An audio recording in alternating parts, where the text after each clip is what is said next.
Discretion is advised.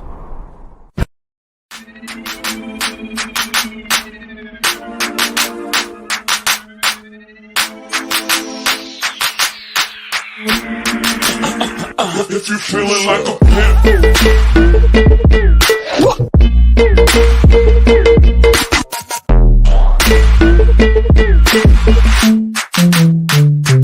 niggas call pimp.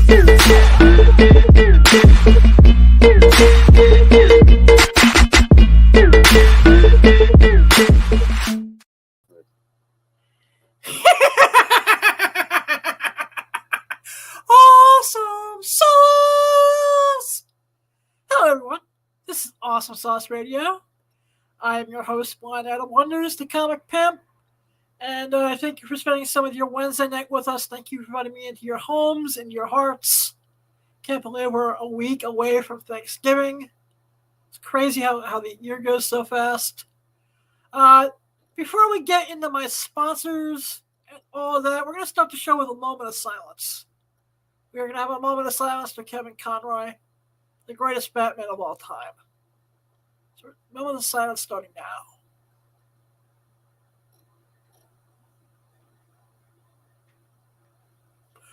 Testify!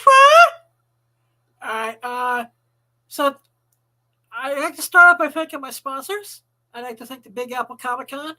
Big Apple Comic-Con is coming back to the New Yorker Hotel on December 17th from 10 a.m. to 7 p.m. www.bigapplecomiccon.com. Brian O'Halloran from the movie Clerks will be there. Jim Steranko, Erica Schultz, a whole bunch of other really amazing people, awesome vendors, cosplayers. It is deemed as a holiday show, so Santa Claus may or may not be there. Because holidays means Christmas for some reason. I'll get into that next week. But if you want to win a pair of tickets to Big Apple Comic Con, if you're new to the show, please leave a comment in the chat, subscribe to me, and then leave a message after we end the show, and you'll be entered to win a pair of tickets. And I'll announce the winner on Tuesday. But Big Apple Comic Con, December 17th at the New Yorker Hotel. Join us there. I will be set up. My homie Calamity Collectibles, who will be joining us in a little bit, will be there with me. I also want to give a big shout out to BSGPR. BSGPR is the publicist for the AVN, the Adult Video Expo. So I want to thank Brian for all he does for me. Brian Gross is awesome. BSGPR, the only source in publicity you ever need. And I can't wait. I'll let you know how I make out with everything with AVN in about another week or so. Because I plan to be at AVN 2023. And test it there. But tonight's episode, we're going to be honoring and remembering the life of the definitive voice of Batman. Kevin Conroy, he passed away at the age of 66 on Friday. And he is my Batman. I met him at many conventions. I was just out of high school when Batman animated series premiered in 92 on Labor Day weekend in 1992 with Leather Wings. And Al can please show the picture of the Batman giving that note to Jim Gordon. This makes me want to cry because it's basically Batman. In the note it says, "I lost my voice," and the Commissioner Gordon says, "Me too," because the actor whose name I forget, who was the first voice of Superboy in Superboy Filmation for animation back in the 60s, was the voice of Commissioner Gordon. And wow, man. Just a really touching picture there. I want to thank my buddy Calamity Collectibles for hooking me up with that, because he's be joining us in a couple minutes. But yeah, Batman the Animated Series is a part of pop culture history. Kevin Conroy is the first actor ever to, give two separate voices for Bruce Wayne and Batman. And, this cartoon and his portrayal has a very special place in my heart. Back in '92, I was not the well-adjusted, innovator of perversion, comic book dealing, porn making, clown shoe today here on Awesome Sauce Radio. I was a very 19, very broken, very bitter. Didn't know what to be with my life yet. Huge fan of comics. And I watched this episode of Batman the Animated Series. I do not remember the title. Was not able to look it up. And Batman goes blind in this episode. And he's fighting the Penguin blind. And Penguin's like, "Look at you! I don't even think you can fire up a batarang to hit a ball off the bat." He's like, "You're blind. You're helpless." And Batman's like, "No, I don't do fucking helpless." It's like, that's the type of blind person that I want to be. So I became a huge fan of not just the show, but a lot of the members of the voice cast who I've had the pleasure of working with. And, interacting with over the years at various conventions. So I'm while we're waiting for my guest to arrive to do this project, I queued up 4 beautiful clips, over the, and I would like Al to play the one thing that I was happy he was able to do. This is from the Arrowverse, the Crisis episodes. This is Kevin Conroy, the only time he ever played a live action Batman. And I think he would have made a perfect Batman who laughs. Roll the clip, brother.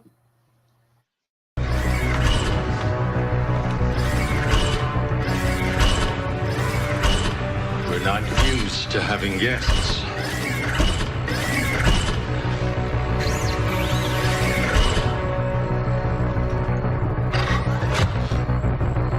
Kate. Bruce? Where's Lieutenant? 751. Bruce? Bruce?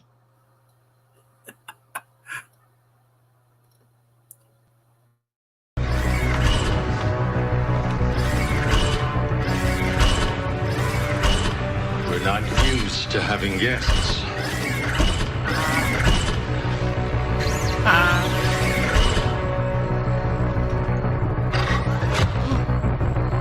Kate. Bruce? Where's Luke taking Kara? Library. I've Just been while we shot get to out know each to other Jason. Hi, Jason. No, Bruce, I knew wore a different kind of suit. Lifetime of injuries. But you've aged well. For a dead girl. I died. 5 years ago. I've never been a ghost before.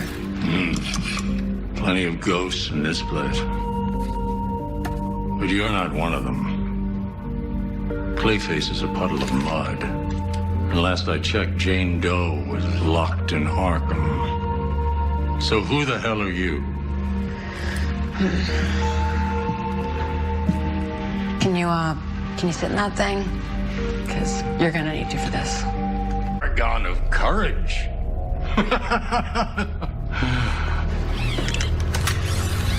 Yeah. You're a few years too late. Reign of terror?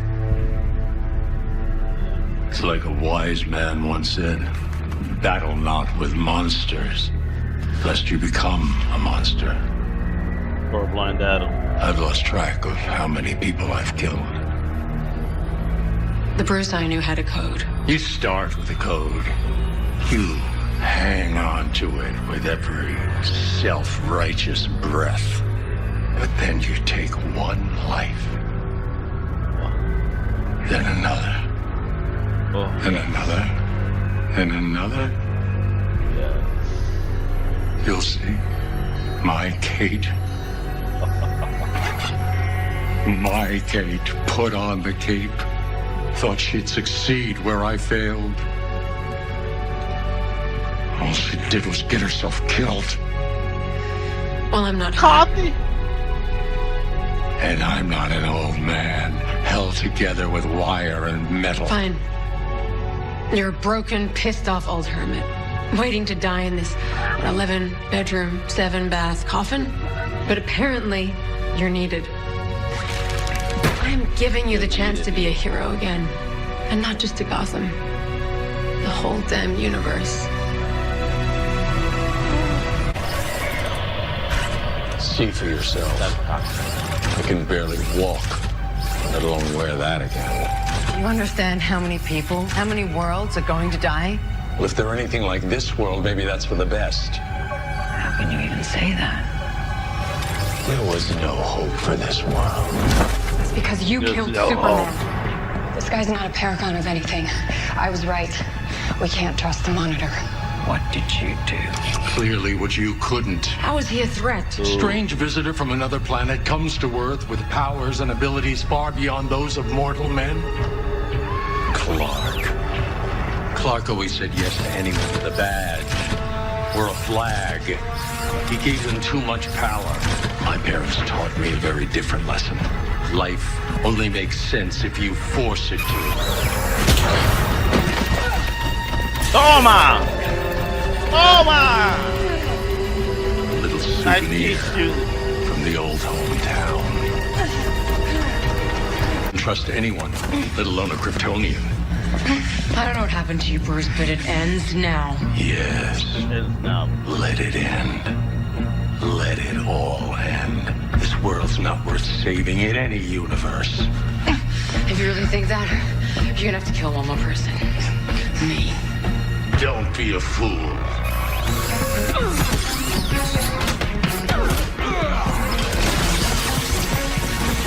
It'll kill you!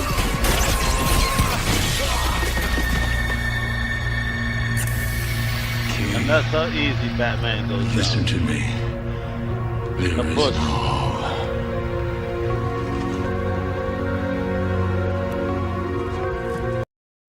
So apparently, if you push senior citizen Batman, you could kill him. You know what? All right, the Arrow. This was probably the highlight of the Batwoman show as a whole. I know Batwoman gets player hate a lot. It's not the best show in the Arrowverse by far. But that was one of the highlights, getting to see Kevin Conroy live action and just delivering. I don't know what I enjoyed more, the delivery that he gave for the intro to the 1950s George Reeves Superman show, or the way he delivered the Gene Hackman, souvenir from the old hometown line.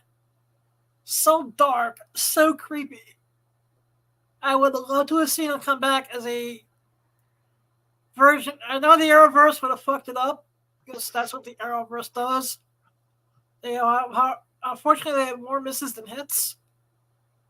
Even though I do like a lot of their stuff.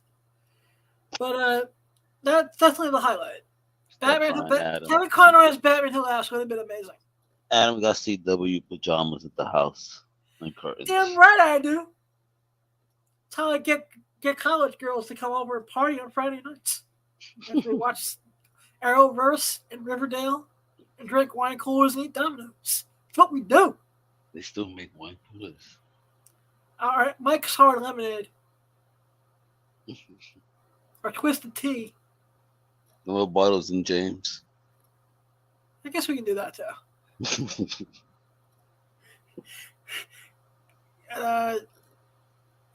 Al can also, like I said, the Batman animated series, it had several comic book series, starting with Batman Adventures #1. And, some of the stuff is becoming quite collectible now. especially the number 12s, of course, with the first Harley Quinn. Number 7's a cool one. But number 1, I think, is the book to grab right now. You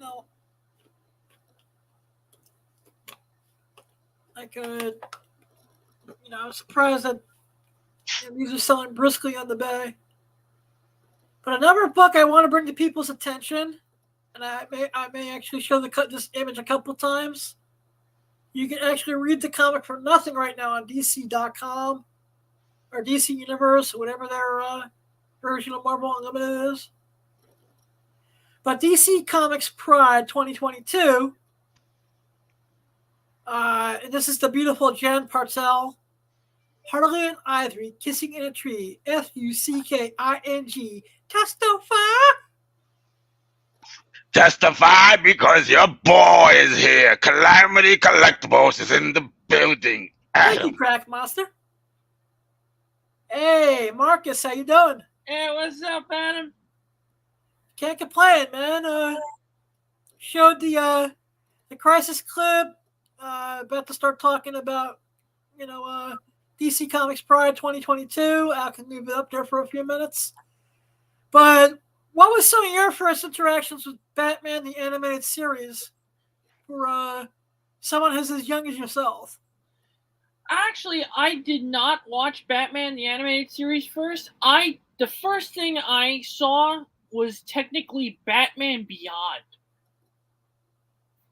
And then I saw the animated series like right after it, because this was during when Cartoon Network was still doing that like Toonami thing at 5 o'clock.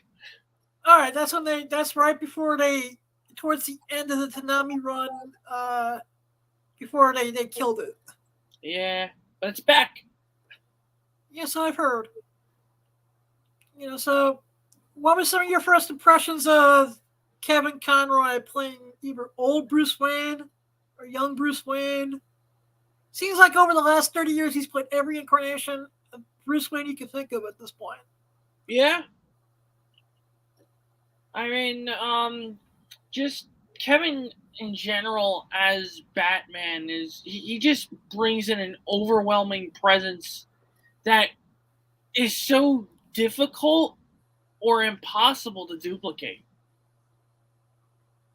Yeah, let's see. Now, I was starting to talk before you came on about of course, this book here, the DC Comics Pride 2022, that beautiful Jen Partel cover. That's the 1 in 25. It's shiny. Yeah. But the reason I bring this up is because this is the only written comic book work by Kevin Conroy. If you want to explain what the story is. Because you're the one who actually put me onto this when I first started ordering it back during the summer. It's basically how Kevin was a in-closet homosexual actor, like trying to deal with Hollywood and all that, and people saying derogatory words to him and behind his back, and how he overcame the struggle, and how becoming Batman really helped for him. Yeah, I know in press, when he was promoting this story, he was saying that the thing he loved about Batman was how he was able to balance his secret identity and his superhero life. And that's what that spoke to him, being a closeted, homosexual during that time period when sometimes being closeted is what kept you safe. That was a different time when he grew up. It wasn't as accepting as it is now. So it's a very touching story if you read it. Which it's free on the DC app right now. I encourage everyone to check this out. It's a really good story. I just reread it earlier today, and it moved me more than I initially read it a few months ago. Yeah. I'm also going to ask the Crack Monster, the invisible voice, to please re-bring up the other photo that you sent me, the one with Batman giving Jim Gordon the note. Oh yeah. I want to get your thoughts on this as well.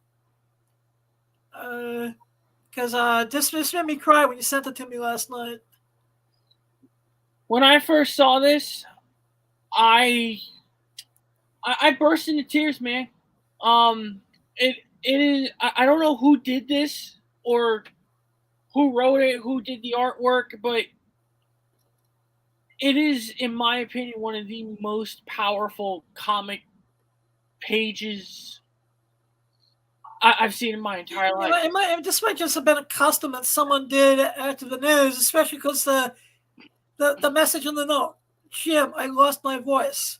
So have I. You know, Adam. especially Tom's in the background. Let him in. let me bring him in.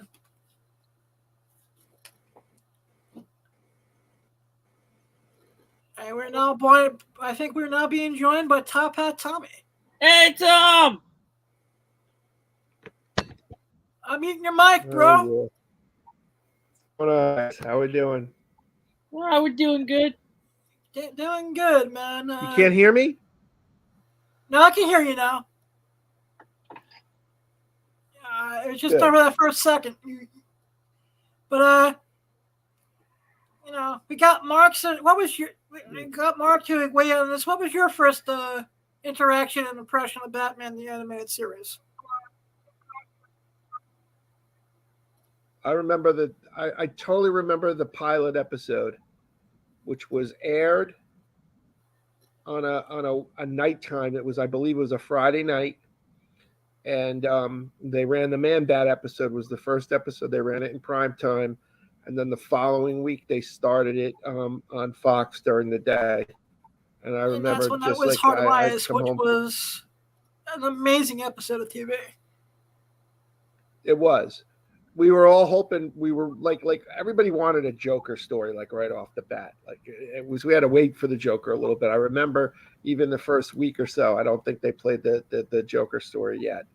But it was like when you watch that and you see the visuals of just how they handled Man Bat flying through the sky, and then Batman attached to him at one point and trying to fight with him. Amazing stuff.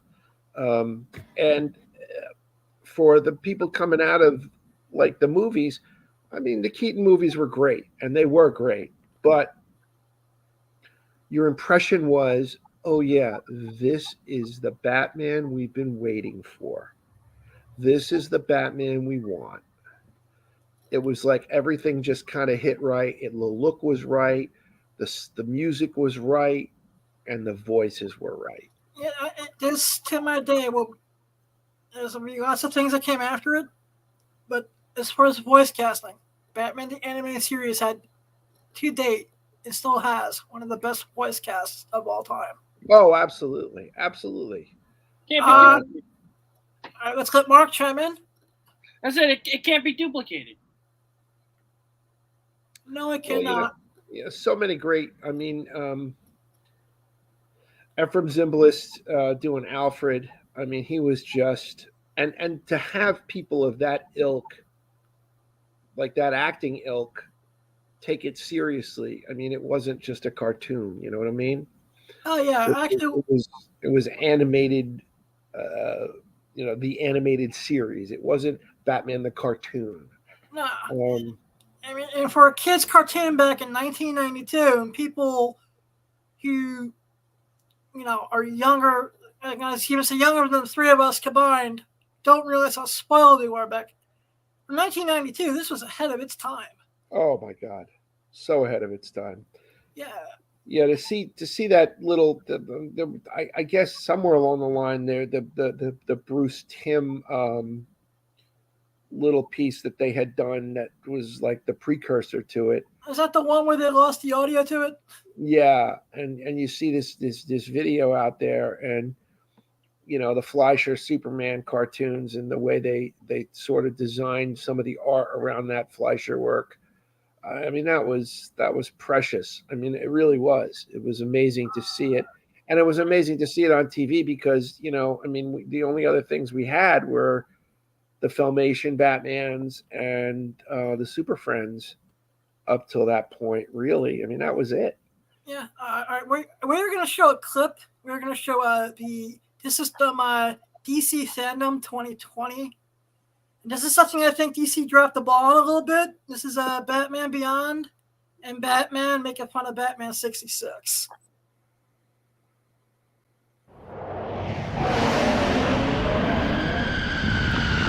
Terry, this is top priority. Go ahead, Bruce. A Wayne Powers deep space probe is receiving an anomalous communication. I'm patching it into you now. Is that you? Clearly that's not me, Terry, but apparently it's what passes for me on this Earth. Whoa! Who's the dweeb? That would be Robin's counterpart. The Joker. No way. That's the Joker? That's not the Joker, it's a Joker. I don't know, Bruce. Your friend with the Liberty Bell hair said the Joker. No matter which universe he's from, he's a vicious and deadly psychotic. He's throwing fish at you right now. One thing's for sure. This Joker could up his thug recruitment game. Yeah, pick up a fish and start tossing already, slacker. Wait, is he stealing a fish? Oh, this has got to be the dumbest heist. The fish snapping of the century. Careful, you don't. Hey, swell costume, by the way, Bruce. Terry. Must have taken forever to get the iron-on bat symbol just right. Terry! To the Batmobile. Oh, this ought to be good. Actually... that ride's pretty shway, Bruce.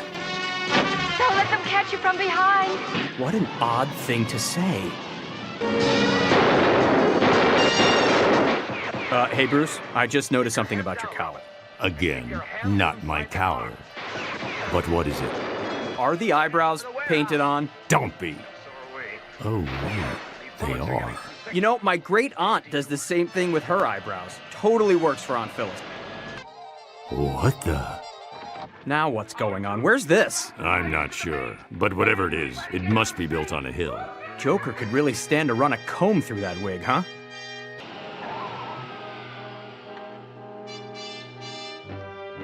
Oh, easy, Boy Wonder. Let's not forget we're wearing elf shoes and support hose. And who is he even shushing at this point? What's with the 57 random telescopes lying around for no reason? Something's fishy here, Batman. Beautiful. The Gotham High girls volleyball team's gonna be ticked when they find out their net was stolen. Actually, I'm not sure which is more disconcerting. His trap, or the fact that these two can't seem to find their way out of it. How about a fish fry? Ooh, fish fry guy here is angling for a promotion. Settle down there, fish fry. Wait a minute. What is it? Look at the Joker. Is it my imagination, or does he... have a mustache? Now that is just not right.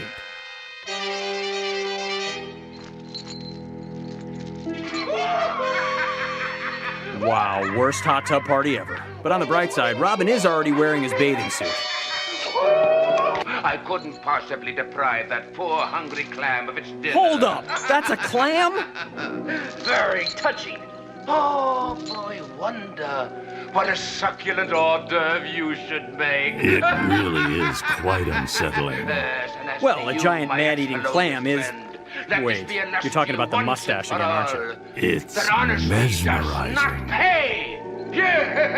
I would have gotten out of this in 2 seconds. Aunt Phyllis could have gotten out of this in 2 seconds. By the way, Bruce, what do you feed papier-mâché? Oh, what a hideous face! Oh, be nice, Venus. Robin's sitting right next to you. Only You get it? 'Cause she was talking about... Never mind. mollusk. Some mollusk. Push yourself away, Robin. Is it weird that part of me is rooting for the clam? Him against the sign. Robin. How many of you? I was actually feeling bad for Robin, but then I saw those elf booties again, and well... Hey, what happened? That's the end of the transmission. What do we do? Not sure, but I know what we won't do. What's that?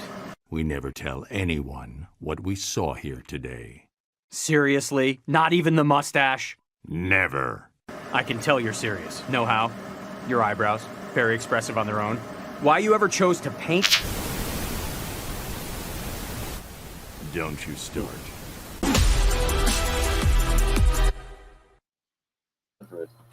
That's just so amazing. It's fun. It's fun. I really do feel they could have did a whole series just on that, and I would have watched it every week. It's fun. It's fun. You can tell they had a blast recording that. Yeah. I mean, See, all three of us met Kevin recently in the last couple of years at conventions. Outside of him looking a little skinny, did he even look like he had any type of illness at all? he looked ill, no question in my mind. The last couple times that I saw Kevin, I thought, I don't know what it was, but you could tell he was thinning out considerably. And even when he was on the Crisis Infinite Earths,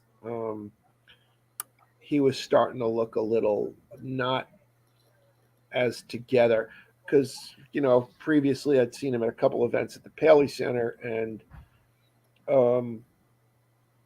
he was much healthier looking then. Yeah, because the last time I saw him was at East Coast Comic Con 19, and of course we talked for a few minutes. I always thanked him for the one episode of Batman the Animated Series that put me on the course of my life that's on today. And it was nice catching up. He signed my stuff, and to myself, I said, "Wow!" In my head, I was like, "He lost some weight." Yeah. And then, of course, COVID happened, and he was not able to catch up with him since, unfortunately. But Yeah. he was an amazing person to talk to at conventions. Oh no, he was a very special guy.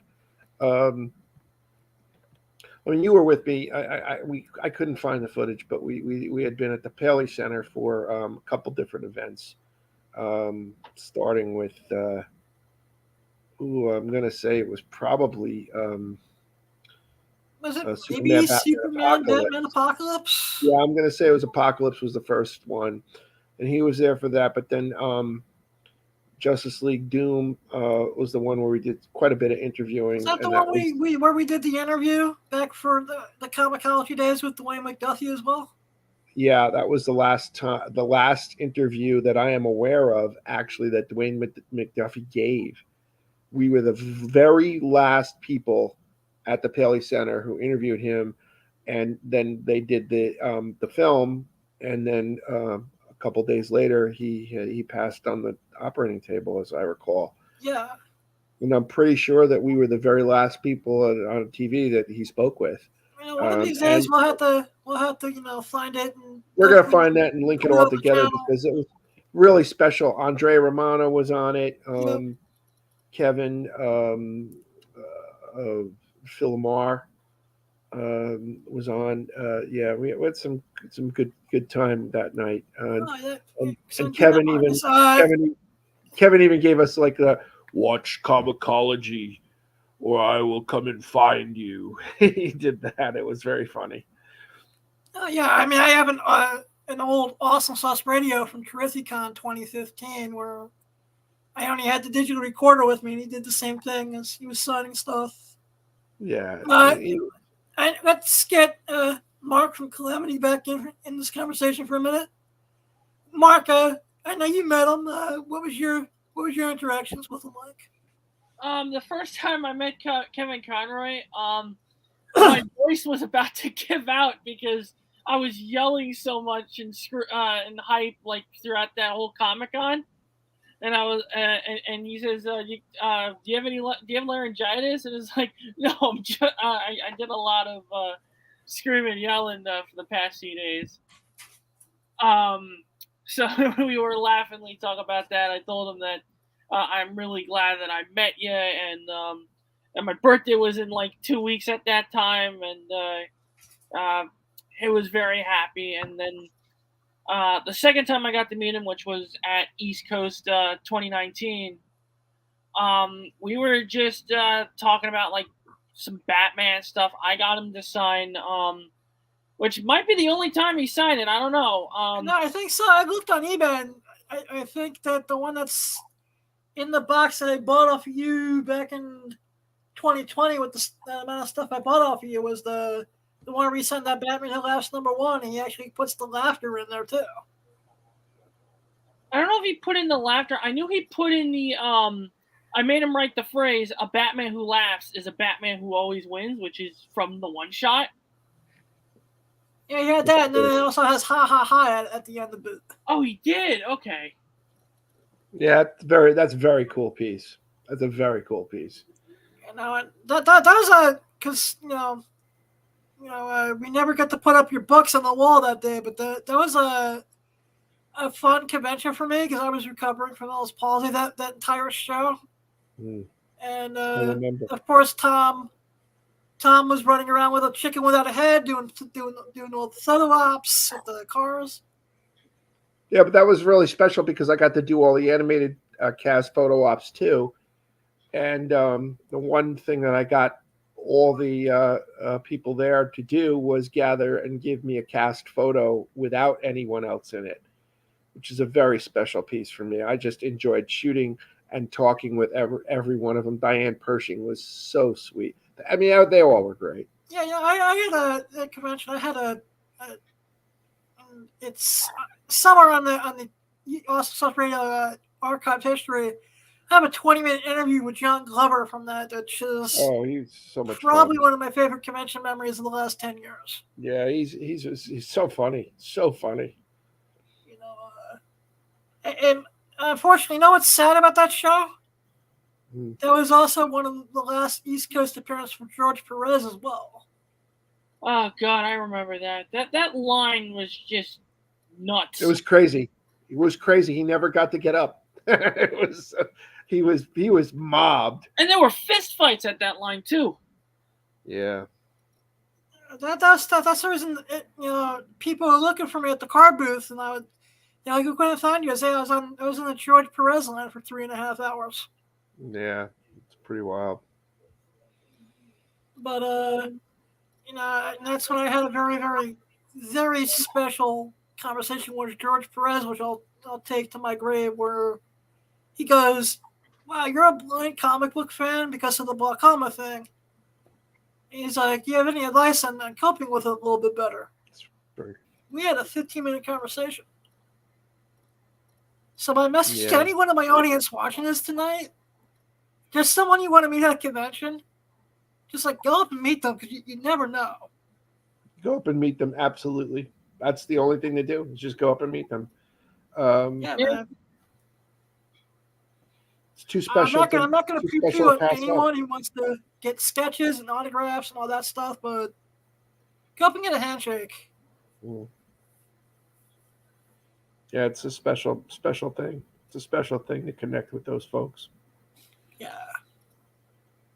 I think sometimes as show promoters and podcasters and dealers that we forget how spoiled we are sometimes. That we do this 90, 40 weeks out of the year sometimes.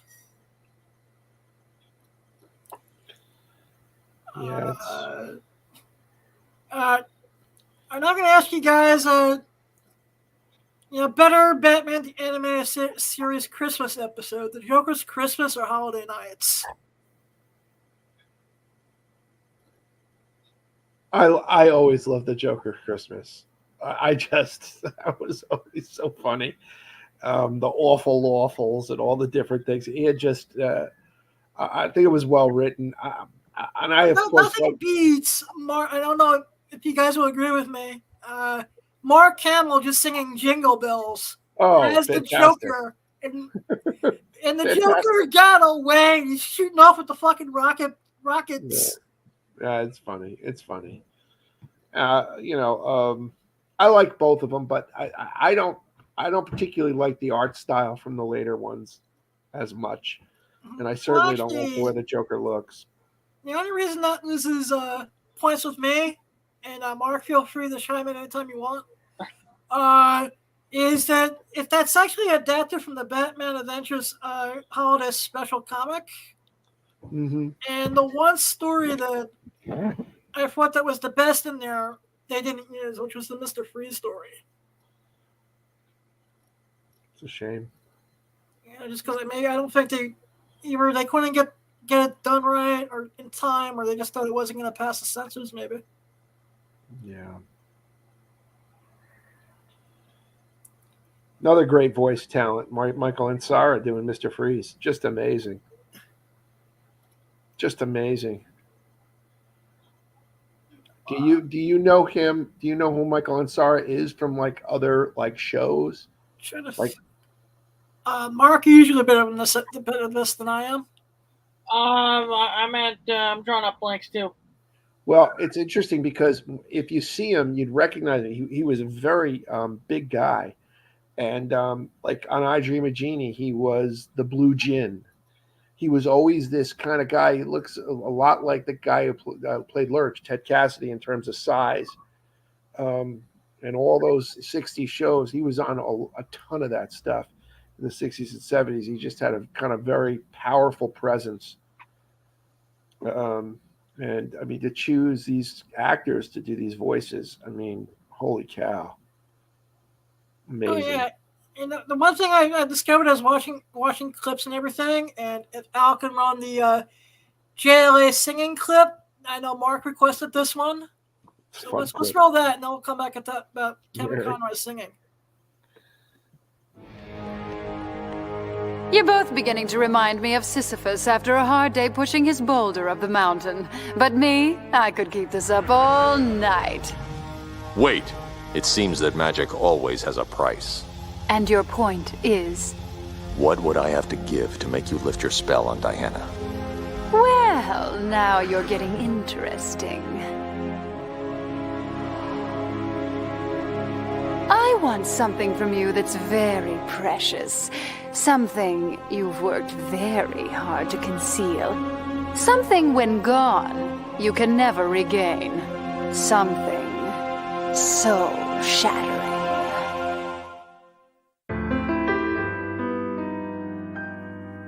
Am I blue? Am I blue?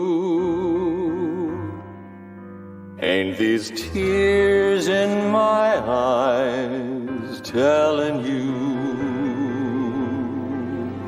Am I blue? You'd be too if each plan that you had done fell through.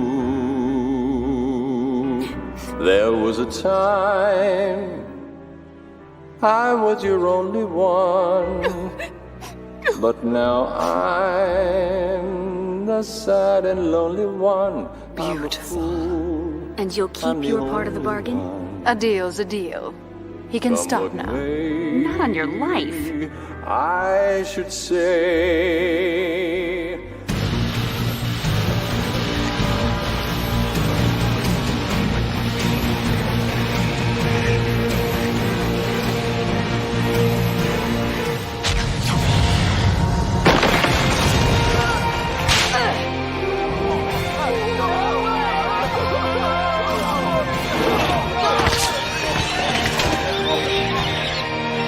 Cersei.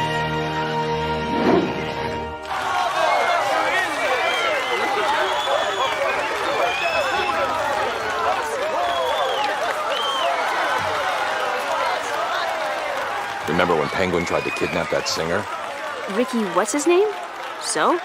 They spent a month on stakeout. Must have heard that song 100 times. Is there anything you can't do? There's one thing I've never been very good at. Saying thank you.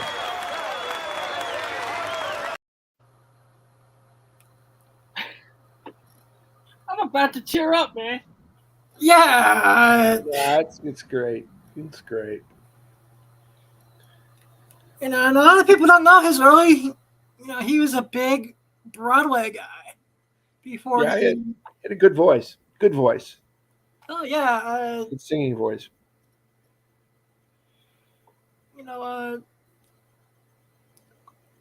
So, Mark, I guess we'll start with Mark, and then we'll go around the room. What are some of your favorite episodes of Batman the animated series, or Batman Beyond, or Justice League? I think one of my favorite Batman the animated series episodes, I'm gonna say it, is Beware the Gray Ghost. Just because I watched the '60s Batman in reruns around the same time as Batman the animated series and Batman Beyond. I was like, oh, I remember that voice, and I remember that voice, and it's like, oh my god, I love this episode, and I still watch it periodically from time to time because it's just, I guess to a lot of people who grew up in the '60s and in the '90s, like, it's one of the greatest crossovers ever. Yeah, it's neat. And I know, Tom, you're probably the biggest Batman '66 fan I know. For crying out loud, we even did a Batman '66 convention together. Mm-hmm. Your thoughts on that episode? Because I rewatched some of it today, and it still holds up. Well, no, I mean, it was very nice for them to bring Adam West in any capacity. That was a treat. Alan Burnett, who was one of the producers and writers on the show, was instrumental in working with Adam on the Super Friends in that last season when they did the Is that the season superpowers. where they did the Scarecrow and the Yes. Scarecrow episode? And he wrote the Scarecrow episode, which actually was some of the reason that the Batman animated series got greenlit, because they could do stuff. They started taking, I mean, that whole thing about the way they even killed his parents with the lightning strikes. I think that's the first one that was ever animated. Yeah, they couldn't show the gunshots, so the lightning would strike, and then Adam West, Batman's eyes were all teared up, and he was I mean, it was powerful for him to take that seriously, and the writing was serious. I mean, the Super Friends were not really in that episode per se. Wonder Woman a little bit. Wonder Woman was in there, but that was really about it. And then at the end, but it was really a Batman story, and I mean, that just led it all to it. But the Gray Ghost episode, there he is. He's there. He's impactful. It's nostalgic, and they get to work together, which was great. I also like how the episode kind of, in a way, spoofs Adam West's real life a little bit at that point. Absolutely. Because he didn't come back to prominence, the Family Guy, really. Yeah, really not too much. He had done a little bit with that Conan O'Brien, the live action show, and then Simpsons here and there. But you're right. Was he on an episode of Johnny Bravo too? Yeah, he did an episode of Johnny Bravo in there somewhere. Yeah, it may have been like after, right before Family Guy. Yeah, it was right before, because I remember that's when Seth MacFarlane was still working on the show. All right, yeah. Yeah. I guess one of my favorite episodes outside of the Penguin episode where Batman goes blind, which I can't remember the title of. Is that one? Is there a Batman in my basement? Is that the one? No, it was the Penguin episode after that. Okay. Is the Batman's in my basement was the first Penguin episode, with the great Paul Williams providing the voice of the Penguin. But my favorite episode has to be and it's from the kids' WB days. It's called It's either Legends of the Dark Knight, where it's just a bunch of kids telling different versions of the Batman. You had one segment was the Dick Spring inspired episode. Mm-hmm. And you had the first time the Frank Miller Dark Knight Returns in the middle. And then you had present day at the end with Firefly. Yeah. And it's just, you had Michael Ironside playing the voice of the Dark Knight Returns Batman.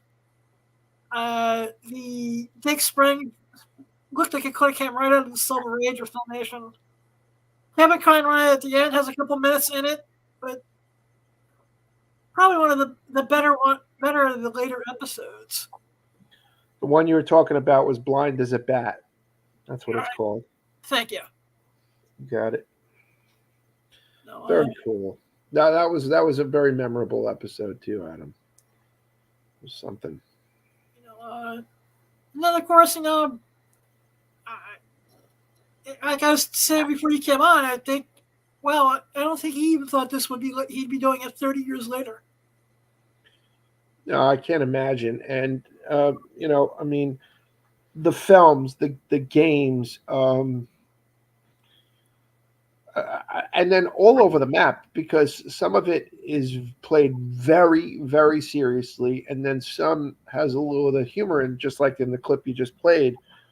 I was thinking you and I went and saw Batman Harley Quinn. What was that? What it was called? 17. Yeah, and there's a whole thing at the bar where they go to the bar and he gets a glass of milk, and I mean it's really played up for a little bit of like corny '60s Batman laughs, and yet inside it there was this this steadfast kind of like Kevin Conroy just knew how to balance that out. Actually, one of my other favorite scenes with Harley Quinn is in there too, when Harley Quinn is just pushing all the buttons. Yeah. And he's just like, you don't touch anything, you don't look at anything, you just keep your mouth shut. I mean, when she's starting and saying, man, those chicken wings are really going to stink. But, yeah, this show also brought us one of the, not just a comic book character icon, but a pop culture icon within Harley Quinn.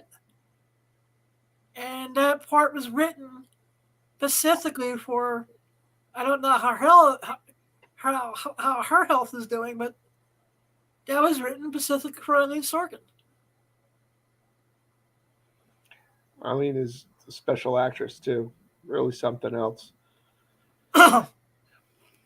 She did a lot of soap work in the 70s and 80s too, and she was on Days of Our Lives, and she was something. She was a really special character actor. I had the pleasure of meeting her at an event back in 94, 95. And it was just something really cool. That's amazing. That's where I got my holy grail, my collection, autographed Batman, Mad Love piece. Yeah.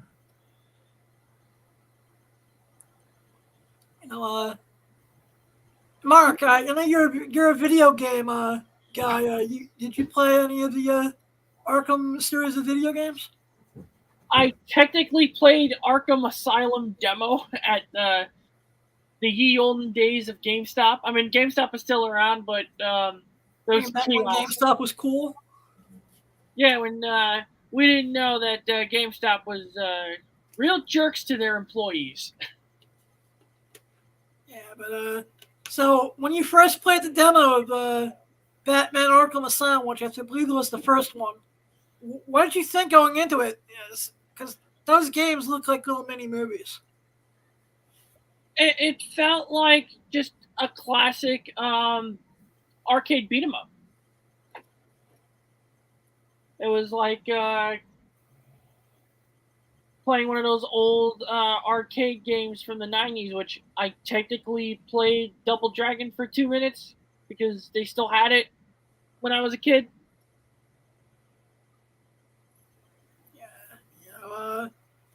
And then, of course, that's also, he did come out of retirement, but that was Mark Hamill's official retirement from the Joker before he came back and phoned it in for Killing Joke. Which I guess technically was Kevin and Mark's last performance together. Which I know there's a lot of current controversy around it, but what do you guys think of the Killing Joke animated? That's not his last thing they did together. Justice League Action was. Yeah, they did a lot of that Justice League action after. I was going to say that explains because I've never really. The only one I watched was the one where they all kidnapped Mark Hamill. A very funny bit too. Yeah. Killing Joke was an interesting. You wanted it to be great. maybe we were all expecting so much. Um, you know, I mean, that book is everything. I mean, it's like when you look at that book, it's just powerful. It grabs you from first panel to last, and we were hoping for that. And they're like, okay, well, that's not enough really to make a full length movie out of, so we have to add this. So they added on a very, and I'm in the minority of people who liked it just because I'm a sick bastard. In fact, I think the girls who sat in front of us in the theater looked at me when I was applauding during it, like I had three heads. Yeah, I think you got some funny looks. I kind of remember that. Yeah. I mean, listen, I don't know that wraparound story. I mean, they could have done a lot of different things. But in a way, that makes the reason they break up in Batman and Beyond make a little bit more sense too, because that a romantic relationship in Batman between Batman and Barbara Gordon was hinted at in Batman Beyond. And I think even in the Batman Beyond comic books, they will go into full detail about how Batman impregnated Batgirl, and that's the reason they hated each other by the time you meet Barbara Gordon in the Batman Beyond world. Well, it's nice that these writers can then take these little snippets and sort of draw conclusions and make changes. I think that's the beauty of the idea of multiverse, Elseworlds, whatever. That you know, canon is canon, but it's only canon as long as somebody doesn't add something that's better. You know. And that's the great thing. They all want to put their own thumbprint on it. You know, I'm trying to get my thumb their thumbprint. So that's very interesting to me. But you know, I was glad to see the Killing Joke animated. I've watched it maybe twice. It doesn't sit with me as well as some of the Justice League shows and some of the Batman animated or Superman Batman Apocalypse, which I loved. I loved Apocalypse. I thought it was so well done. I'm the biggest fan of the comic book, and there is I forget who did it, but if you type in the YouTube Killing Joke audio drama, they did some good stuff, huh? Yeah, I mean, I was just not a fan of the way that the story was voiced, either by Kevin, unfortunately, or Mark in that one. I even think Tara Strong's performance was probably the strongest out of all of them. You know, but you know, you never know. I know that at that point, Mark Hamill was coming off of a very disheartening experience with the Star Wars franchise. And you know what? Mark Hamill can do whatever he wants. He's a legend. Yeah. You know, at this point, maybe he was not contractually obligated to come back, and maybe he didn't want to. No, listen, I think he wanted to do it. I mean, who wouldn't want to do the Killing Joke? The optimal voices of Batman and the Joker doing the Killing Joke. I just think, there's probably other hands involved, producers, writers, whatever. Yeah. And they didn't know exactly how to handle it. Mark, did you see it? What, The Killing Joke? Yeah. I did not see it in theaters, but I did see it on the internet. Yeah. And what are your thoughts about it? I liked the Killing Joke part. Am I the only one in the room who likes the opening segment? God damn it! Amazon, stop. Let's just say the first half. Let's just say Batman Damned got inspired by that film. Yeah, okay, I'll give you that. If anyone doesn't know Batman Damned #1, also written by Brian Azzarello, who wrote that segment.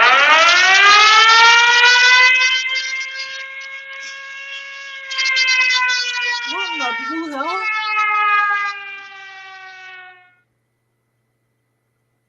All right. some type of weird sound effects. From where? All right. But like I said, I guess I'm the only. But Batman Beyond Batman Damn #1 shows the first appearance in comics of Batman's penis. Big whoop. All right, my producer, Captain Al Megas, discovered that he can do sound effects on the show again. Yay! All right, let's get back to the serious tribute part of the show. What do you think that Kevin's legacy is going to be? Like 10, 20 years down the line? Well, like the 66 show was a leaping off point for so many people that wanted to get into comics when I was a kid, when you were a kid. The Batman animated series is the same leaping off point for a whole generation of people. And Justice League and all that. And because it spans such a long period of time, I think that legacy, I mean, that comic page that Mark, you shared, it was gorgeous. It was gorgeous. That's the legacy right there. The fact that, when he did Crisis on Infinite Earths and did the live action Batman and got to play an evil version of Batman, and the fans just ate that up. That is the legacy. He truly embodied the character and brought so much of himself to it. And everybody will go, that's my Batman. He's my Batman. I know, like, when I do my rank with the top 5 Batmans of all time, the list is always Kevin Conroy, then Adam West, and then after that, the list just goes down. Just because of, I think, Kevin Conroy is a generational Batman. What do you think, Mark? What do you think his best performance overall, whether it's a movie or whether it's an episode? Which one do you think is the most, the best? Ooh, that's really hard. It is. You know what's funny? I don't think the movie initially flopped. I'll play the trailer, and then we'll discuss about this was a flop in the theaters when it came out. What trailer? The Batman, the Mask of the Phantasm trailer, bro. Oh, there you. Damn.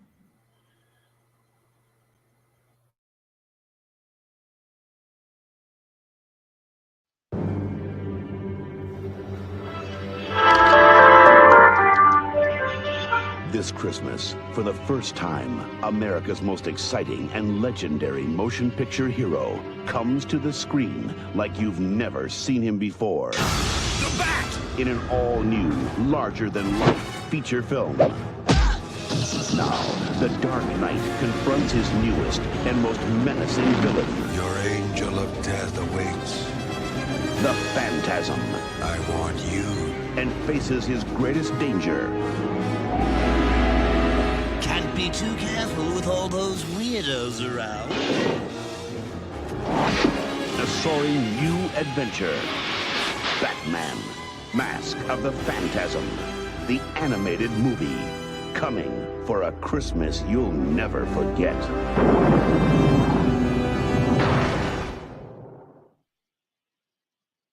.506. And that actually is almost 30 years old now. I think that's the best performance, in my opinion. I'm tied. Oh, sorry, I didn't mean to cut you off. No, I was gonna say I'm tied with that, or the interaction in the Justice League Unlimited epilogue of season 1 with him and Ace, or the scene with Terry and Bruce regarding Terry finding out that he's Bruce's at the time clone. I think what I liked so much about Mask of the Phantasm was the difference that he brought to Bruce and Batman. he was really he did a much more high-voiced Happy Bruce and a much more serious Batman, which I thought was pretty cool.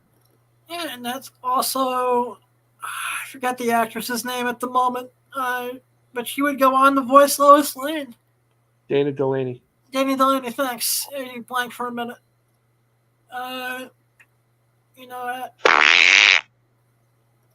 Oh, the sound effects are getting. yeah, you know, but you know, Al Mega Comic Crusaders, check them out. They're one of the best comic book news sources on the internet. Testify. But I would also have to say the performance that he gave in some of the Batman Beyond episodes, where he was a little bit more fatherly but serious, is great too. 'Cause I actually think that Batman Beyond, especially some of the season 3 episodes, especially like the Baby Egg episode, is very, very underrated. Yeah. It definitely is. Actually, I want to state another great Batman episode. It's actually not the animated series or Batman Beyond. It's Batman the Brave and the Bold, where Kevin Conroy is Phantom Stranger and Mark Hamill is the Spectre, and just with that whole vengeance and justice conflict personas with how Batman is dealing with Joe Chill is, in one of my opinion, is one of the most powerful scenes. Good stuff. Yeah, I guess that's I think Brave and the Bold gets you know, swept under the rug for how much of a animated masterpiece that show is too. A lot of fun. So I guess we had Batman the Animated Series, which led to a whole 30-year Batman animated universe. What are you guys' thoughts on some of DC's projects animated upcoming?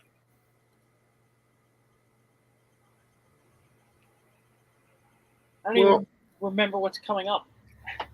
Well, we were supposed to get the Cape Crusader show, which would have been Bruce Timm. Bruce Timm. led. Is that the one that was with Bruce Timm and Ed That was Brubaker? supposed to be HBO Max. No, I don't know what's going to happen with that. The only thing I was aware of was the Super Sons movie that I just recently came out, right? That came out a couple weeks ago, and Al and I were at the premiere. We do have interviews with the cast coming up sometime in the near future. Super Sons was a real fun ride. It really does take the John Kent and the Damian Wayne from the Super Sons comics and emanates it beautifully. It's cool. It really is a lot of fun. Yeah. I guess we're getting the run down here a little bit. So, I'm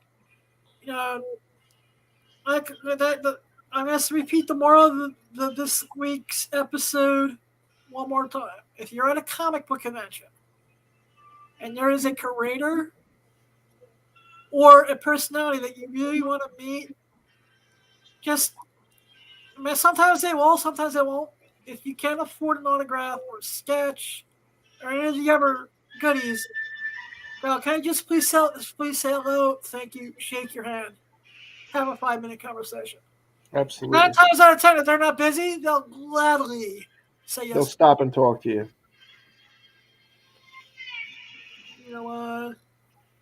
It's just like I said.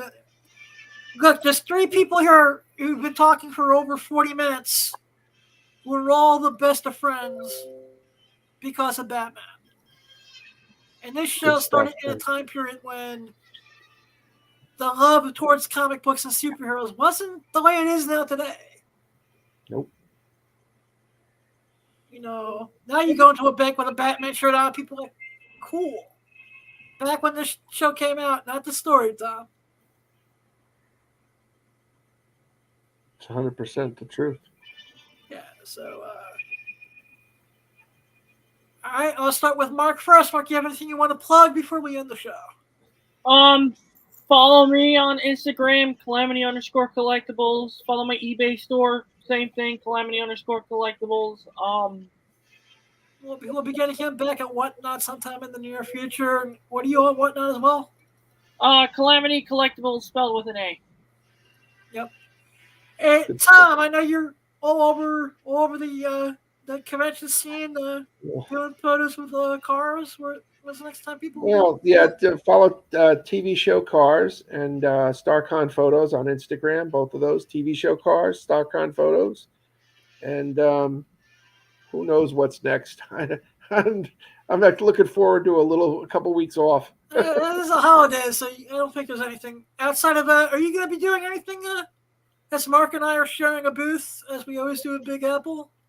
Are you going to be doing anything on the 17th at Big Apple? We're talking about it. I did talk to Mike about it. I might be there in some capacity doing some photography or something. But if not, I may just come. I may just come to be there, you know? That would be cool. Yeah. And as always, my next appearance, anywhere you'll find me, is at the Big Apple Comic Con on December 17th. Like I said, if you want to win a pair of free tickets, leave a comment, not in the live chat, but in the chat when this airs afterwards, and just subscribe, and I will announce I will pick a winner next Tuesday. Nice. Like I said, don't get that BigAppleComicCon.com. Tell them why I sent you. Once again, Kevin Conroy, rest in peace. Thank you for the memories. Thank you, Kevin Conroy. Thank you, Kevin Conroy. And remember, we don't need sight to have a vision. I love you all. Let's go into the holidays and stay positive. I love you all. Blind them out.